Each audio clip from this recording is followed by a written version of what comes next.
এবার সংকটের মুখে পলাতক সেনাদের দ্বিতীয় সুযোগ দিল ইউক্রেনের সেনাবাহিনী। আর এই সুযোগের সদ্ব্যবহার করে ঘোষণার 2 সপ্তাহ যেতে না যেতেই পদ ফিরে পেতে উঠেছে আবেদনের ঝড়।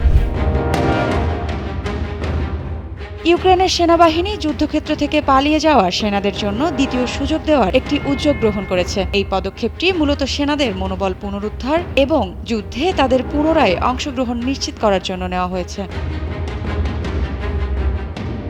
প্রসিকিউটর অফিসের তথ্য মতে 2022 সাল থেকে সেনাদের ছুটি ছাড়া অনুপস্থিত ও যুদ্ধক্ষেত্র পরিত্যাগের মতো আরও গুরুতর অপরাধের জন্য প্রায় 95,000 ফৌজদারি মামলা হয়েছিল।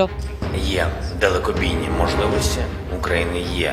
যুদ্ধের প্রতিটি বছরের সঙ্গে মামলার সংখ্যা যেমন বেড়েছে, ঠিক তেমনই মোট মামলার প্রায় 2/3 2024 থেকে নথিভুক্ত করা হয়েছে।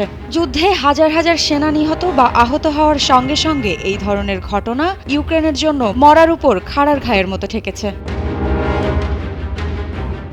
Double million offer Walton fridge কিনে পেতে পারেন 20 লক্ষ টাকা, রয়েছে কোটি কোটি টাকার নিশ্চিত উপহার। কিছু ইউনিট এখন পূর্বে ঘোষিত AWOL সেনাদের পুনরায় গ্রহণ করে তাদের পদ পূরণ করছে। এর মধ্যে একটি হলো ইউক্রেনের অভিজাত 47তম ব্রিগেড। গত মাসে একটি পলাতক সেনাদের যোগদানের জন্য আমন্ত্রণ জানিয়ে একটি সামাজিক যোগাযোগ মাধ্যমে পোস্ট করা হয়েছিল। পোস্টটিতে ঘোষণা করার লক্ষ্য হলো প্রতিটি সেনাদের নিজ পদে ফিরে আসার ও তার সম্ভাবনা উপলব্ধি করার সুযোগ দেওয়া। এই ঘোষণার প্রথম 2 দিনে শতাধিক আবেদন এসেছে বলে জানিয়েছে ব্রিগেড।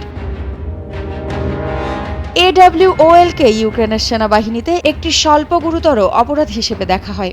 সম্প্রতি আইনে স্বাক্ষরিত একটি বিলে একজন সেনার প্রথম নিখোঁজ হওয়ার ঘটনাকে একটি অপরাধমূলক ঘটনা হিসেবে অন্তর্ভুক্ত করা হয়েছে এবং তাদের পুনরায় চাকরিতে ফেরার অনুমতি দিয়েছে। মৃত্তিকা বিশ্বাস, নিউজ 24।